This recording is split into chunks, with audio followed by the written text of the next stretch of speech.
আসসালামু আলাইকুম। আমি রুবেল। সংযুক্ত আরব আমিরাতের দুবাইতে আছি।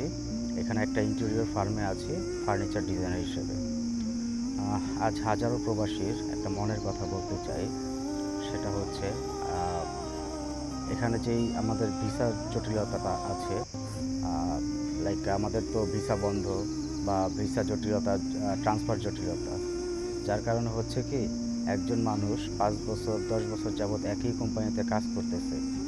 আর একই কোম্পানিতে কাজ করতেছে, তার যোগ্যতা থাকা সত্ত্বেও সে অন্য একটা কোম্পানিতে যেতে পারতেছে না বিকজ অফ ভিসা জটিলতার কারণে বা ভিসা ট্রান্সফার জটিলতার কারণে। দেখেন, একটা মানুষ যদি অন্য কোম্পানিতে যেতে পারতো, সে হয়তো বা এখানে বর্তমানে যে কোম্পানিতে আছে সে হয়তো বা সাপোজ ১,০০০ দিরহামে চাকরি করতেছে, সে অন্য কোম্পানিতে যদি যেতে পারতো তাহলে হতো কি, সে হয়তো বা ২,০০০ বা ৩,০০০ বা আরও বেশিও বেতন পেতে পারতো। কারণ এটা অভিজ্ঞতার উপর ডিপেন্ড করে। অনেক অভিজ্ঞ মানুষও যেতে পারতেছেন না।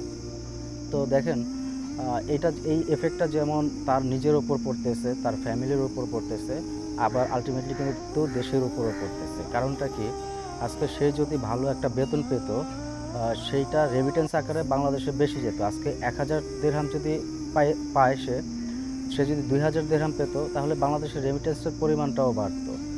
তো দেখেন, এইখানে বাংলাদেশিরা অনেক কষ্টের মধ্যেই আছে। তো এই জিনিসটা আমি বুঝতেছি না কেন সরকার, আমাদের বাংলাদেশ সরকার কেন এই জিনিসটা তাদের মানে দৃষ্টিগোচর হচ্ছে না। আর সেটা আমার বোধগম্য না। তো আপনারা যারা হ্যাঁ, কী বলবো যে, যদি আমি বেসিক্যালি আমি বাংলাদেশ সরকারের উদ্দেশ্যে বলতে চাই, প্লিজ আপনারা আমাদের উপর একটু আপনাদের সদৃষ্টিটা দেন। আমরা আমরা এখানে সত্যি কথা বলতে ভালো নেই। সত্যি কথা বলতে অনেক মানুষই আছে ভালো নেই। কারণটা কি, ওই একটাই সমস্যা। আমাদের একটাই চাওয়া যে আমরা যাতে অন্তত ভিসার ট্রান্সফারটা হোক, ট্রান্সফার জটিলতার সমাধান হোক, এইটাই আমাদের আশা। তো যেহেতু আমাদের নতুন সরকার আসছেন, আমি আশা করব যে তারা যাতে এখানে অন্তত ইউইতে একবার হলে ভিজিট করে যায়। তো তাদের সাথে কূটনৈতিকভাবে বা অন্য যে কোনোভাবে তাদেরকে কনভিন্স করে, আহ, এটা করাটা উচিত।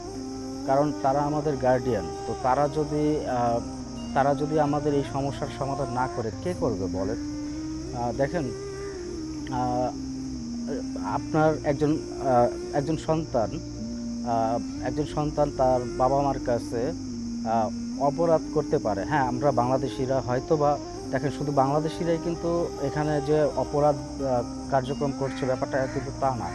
অন্যান্য দেশের মানুষও কিন্তু সেম জিনিসটাই করতেছে, কিন্তু তাদের তাদের হচ্ছে না কেন, তাদের মানে কি বলে যে, তাদের এত তাদের নিয়ে এত কথাবার্তা হচ্ছে না, কারণ তাদের গার্ডিয়ানরা শক্ত, তাদের গার্ডিয়ানরা খুব ভালো। আর আমি মনে করি যে আমাদের গার্ডিয়ানও ভালো। তবে আহ, এটা উচিত যে তারা আসুক, এসে তারা এখানে দেখুক, তারা এটা কূটনৈতিকভাবে বা যেভাবেই হোক তারা এই জিনিসটা সমাধান করুক। আমাদের একটাই চাওয়া, যাতে অন্তত ভিসা ট্রান্সফারটা সঠিকভাবে করতে পারি, আর এই নিয়ে যাতে আমাদের আর কোনো দুর্ভোগ না পোহাতে হয়। তো সবশেষে এটাই বলবো, সবাই ভালো থাকেন, সুস্থ থাকেন।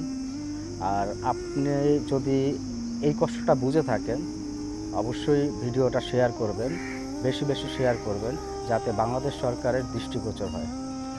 ধন্যবাদ সবাইকে।